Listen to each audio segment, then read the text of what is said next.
running. Morocco is in the running. मतलब who would have thought?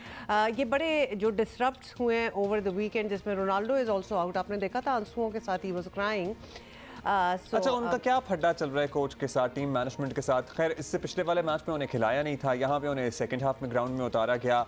उसके बाद थोड़ा सा ऑफ कलर नज़र आ भी रहे थे और जैसे ही मैच ख़त्म हुआ ज़ारो कतार रोना नेचुरल है, because this is his last world cup और वो जिस ग्लोरी के साथ इसे ख़त्म करना चाहते थे वो हुआ नहीं। लेकिन थोड़ा सा मुझे लगा कि ज़रा अगर 2 मिनट के लिए अपनी टीम मेंबर्स के साथ ठहर जाते तो शायद छोटे लड़कों का जो इनसे बहुत जूनियर हैं, who really the whole world looks up to him, the whole world footballers look up to him, तो उनका भी हौसला बढ़ जाता। स्पोर्ट्समैन स्पिरिट भी कोई चीज़ होती है। लेकिन भाई रोनाल्डो का एक तो ऑब्वियसली बड़ा ही मुश्किल साल भी ये गुजरा और फिर आपको पता है कि अपना क्लब भी जो है after so many years he left.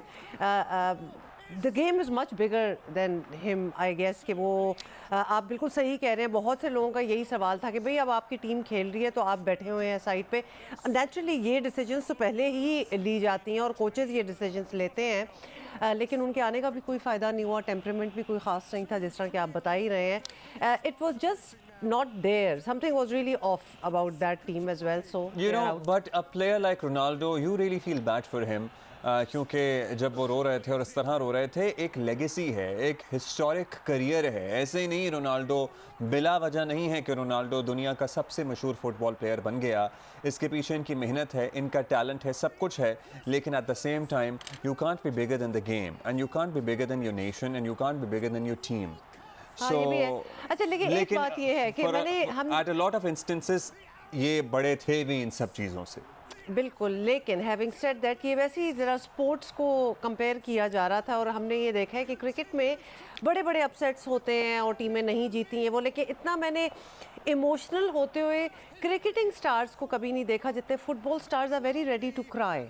आपको पता है कि आंसू निकलना और दिल पे लगना जाके अगर नहीं गोल हुआ या नहीं जीते वगैरह, तो ये एक स्पोर्ट्समैनशिप स्पिरिट में भी मुझे बड़ा डिफरेंस नज़र आया कि फुटबॉलर्स रियली वो अपने इमोशंस पे बिल्कुल भी क्या कहते हैं, काबू नहीं रख पाते एंड दे एक्चुअली क्राई। मतलब दे वर बॉलिंग ऑल ऑफ देम। जो आउट हुए अभी तक तो वो आप देख लेते हैं कि फील्ड में ही खड़े हुए रो रहे होते हैं और खुशी के आंसू भी निकल रहे थे मोरक्को की टीम के, अल मगरिब की टीम के। आपको पता है जो देख रहे थे उनके भी निकल रहे थे मोरक्को के लिए, उनके भी निकल रहे थे हर घर में। मतलब ठीक है, एक मुसलमान मुल्क पहुंचा है 2002 के बाद, तुर्की इससे पहले 2002 में पहुंचा था, लेकिन एक अफ्रीकन नेशन का इस तरह से पहुंचना और उनका जर्नी हम सभी लोगों ने फॉलो किया ना। अब बहुत कुछ हमारे साथ, हमारे पास एफिलिएट करने के लिए या रिलेट करने के लिए तो है नहीं, एक्सेप्ट ये कि हमारा फुटबॉल है जिसके बलबूते पे तमाम फैसले हो रहे हैं जिसके बलबूते पे तमाम फैसले हो रहे हैं। दूसरा, हमारे पास रिलेटेबल पॉइंट यही था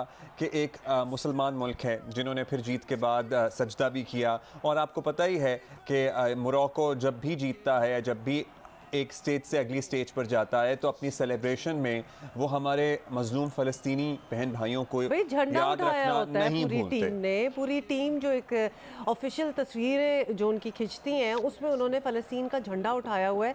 तो the message is loud and clear कि अगर वो इस पोजीशन पे पहुंच रहे हैं और माशाल्लाह they are doing really well and you never know they can take the cup away, तो वो चाहते हैं कि सिनोनिमस साथ जुड़ा हो कि हमारा कॉज क्या है।